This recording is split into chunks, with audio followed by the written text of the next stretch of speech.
इधर जब सती ने सुना कि उनके पिता यज्ञ कर रहे हैं और उसमें भाग लेने के लिए सब देवता जा रहे हैं, तब उसके मन में भाई वहाँ जाने की इच्छा हुई। उन्होंने शंकर जी से कहा और धर्म की ये बात बताई कि अपने पिता, पति और गुरु के घर से आमंत्रण ना आवे तब भी वहाँ जाने में कोई हानि नहीं होती, इसलिए मैं वहाँ जाऊँगी। मेरी सब बहनें भी वहाँ जाएगी, वहाँ माँ होगी, पिता होंगे, उन सबसे मिलकर बड़ा आनंद मिलेगा। शंकर जी ने कहा, देखो देवी, यदि अनजान में आमंत्रण न आया हो तो वहाँ जाने में कोई हर्ज नहीं है, परंतु यहाँ जानबूझकर आमंत्रण नहीं किया गया है, मन भी साफ नहीं है, मेला है, तो वहाँ नहीं जाना चाहिए। इस प्रकार शंकर जी ने सती को साफ साफ मना कर दिया, लेकिन सती जी नहीं मानी। मन में ये बात बैठ गई है कि मेरे पिता के घर जाऊँगी। इसका परिणाम ये हुआ कि सती और शंकर जी के मतभेद हो गया, दोनों में मन अलग अलग हो गए। देखो, पत्नी का ये एक धर्म है कि यदि पति और पिता के भेदभाव हो जाए तो पत्नी को हमेशा पति के साथ देना चाहिए, पिता के पक्ष में नहीं जाना चाहिए, क्योंकि पत्नी सर्वात्मा पति के साथ जुड़ी होती है। लेकिन यहाँ तो सती शंकर जी के मना करने पर भी क्रोध के मारे आग बुला हो गई। उनको ऐसी नजर से देखने लगी मानो भस्म कर देगी। अंत में पिता के घर जाने के लिए स्वयं अपने घर से निकल पड़ी। जब वे घर से निकल पड़ी तब उनके सेवक उनकी सवारी के लिए बैल ले आए। जब सती जी शंकर जी के साथ बेल पर चढ़ती थी तब तो उनकी सुबह होती थी, लेकिन आज वे शंकर जी के बिना ही बेल पर सवार हो रही है। बरखब केवल शक्ति का वाहन ही नहीं है, स्वयं धर्म भी है। शक्ति के साथ साथ विवेक और ज्ञान का रहना भी आवश्यक है। जहाँ शक्ति और ज्ञान अलग अलग हो जाते हैं वहाँ बरखब आया आधा तो हो जाता है। जब सती शंकर की अवज्ञा करके दक्ष के यहाँ गई तब वहाँ किसी ने भी उसका आदर नहीं किया। माँ जरूर प्रेम से बोली, लेकिन बहन ने हंसती हुई कुछ तिरस्कार पूर्वक बोली, दक्ष तो मिले ही नहीं। अब सत्य का माता ठनका यज्ञ मंडप में गई, लेकिन उनको शंकर जी के लेटने के लिए कोई आसन या सिंहासन नहीं दिखाई दिया। फिर वे सब कुछ समझकर गुत्र हो गई। उन्होंने अपने पिता को सुनाना आरंभ किया। उनकी युक्तियों में एक युक्ति ऐसी है जो वैष्णव से पढ़ने लायक है। पिताजी, देखिए तो सही है, केवल 2 ही अक्षरों का नाम है शिव। यदि कोई एक बार किसी प्रसंगवश भी नाशवान शंकर का ये 2 अक्षरों का नाम उच्चारण कर ले तो सारे पाप ताप का नाश कर देता है।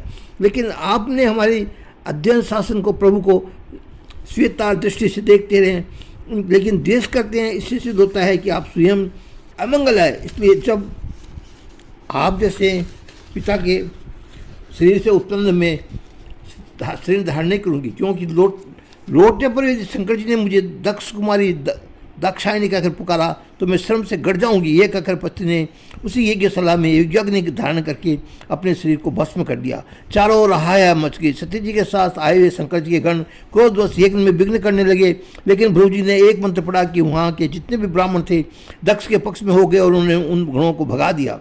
इस घटना को घटित हुए बहुत दिन व्यतीत हो गए।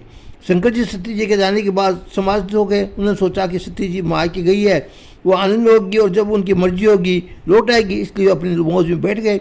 सती जी के साथ गए गण भगा दिए गए जाने के कारण इतने समझते थे कि उन्होंने लौट कर शंकर जी से कुछ नहीं कहा।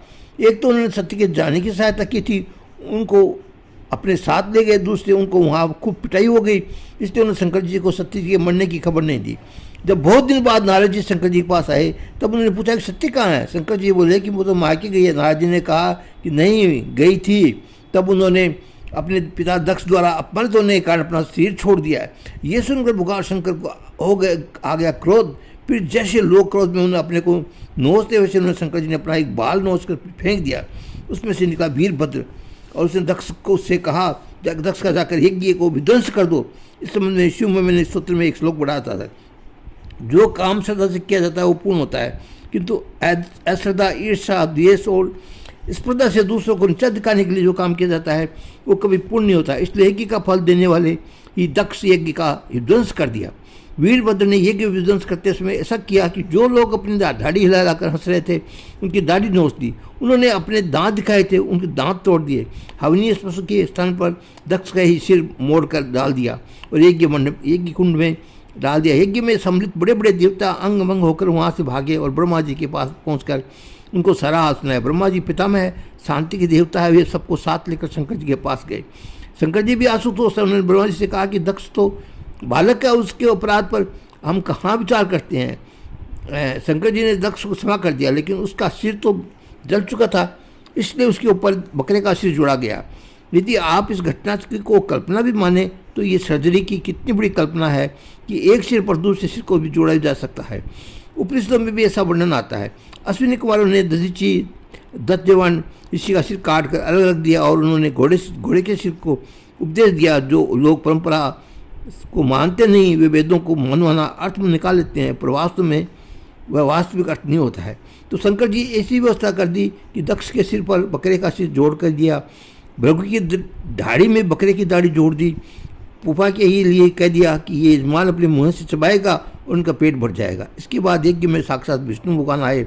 सब देवता ने अलग अलग उनकी स्तुति की और यज्ञ का और दक्ष का यज्ञ किसी प्रकार परिपूर्ण हो गया। इस अभिप्राय का ही है कि धर्म के मूल ईश्वर हो और तब भी तो वह परिपूर्ण होता है। यदि संपूर्ण विश्व दृष्टि करता भरता धरता परमेश्वर को उपेक्षा करके यज्ञ आगे यदि धर्म करेगा तो वह कदापि सफल नहीं होगा। धर्म का फल देने वाले परमेश्वर है। कर्म स्वयं जड़ है और जड़ इंद्रियों द्वारा उत्पन्न होता है, इसलिए फलदाता परमेश्वर के प्रति श्रद्धा न हो तो धर्म फलप्रद नहीं होता है। तो चतुर्थ स्कंद के 7वें अध्याय में 7 यंतु है, उनके वर्णन माध्यम से धर्म कथा का वर्णन है। धर्म ही काम है और अर्थ है, दोनों का नियामक है। जिसकी बुद्धि में धर्म नहीं है वो अपनी कामना के अनुसार चाहे जो खाएगा, चाहे जो पिएगा, चाहे जो बोलेगा, चाहे जो करेगा, उसमें जीवन में नियंत्रण नहीं रहेगा, फिर कोई व्यवस्था कोई अनुशासन नहीं रहेगी। अतः जीवन को अनुशासित रखने के लिए धर्म की शक्ति अवश्य होनी चाहिए। धर्म सब में होता है। आम के पेड़ का एक धर्म है, चमेली आदि लता का भी एक धर्म है, कणों के भी धर्म है। यदि किसी वस्तु में धर्म नहीं रहेगा तो वस्तु नष्ट हो जाएगी और अपने धर्म के धर्मत्व से वस्तु सुरक्षित रहती है। ये है। इसके बाद जो आगे की कथा में आपको ये श्री स्वामी जी अखंडानंद जी महाराज आगे कथा सुनाए, उससे पहले जय श्री कृष्ण, जय श्री कृष्ण, जय श्री कृष्ण।